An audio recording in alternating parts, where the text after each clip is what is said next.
ஓம் சக்தி.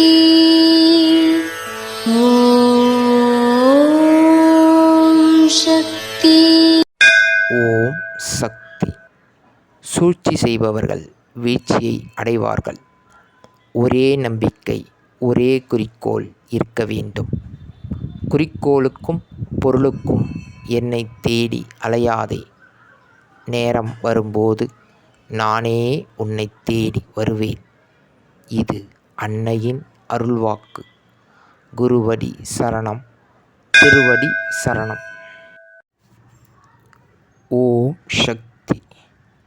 சக்திகளே, உங்களுடைய கருத்துக்கள் மற்றும் அனுபவங்களை கீழ்க்காணும் மின்னஞ்சல் முகவரிக்கு வீடியோ வடிவிலோ ஆடியோ வடிவிலோ எங்களுக்கு அனுப்பவும். மற்றும் மறுவூர் மகிமை யூடியூப் சேனலை சப்ஸ்கிரைப் செய்யவும். ஓம் சக்தி.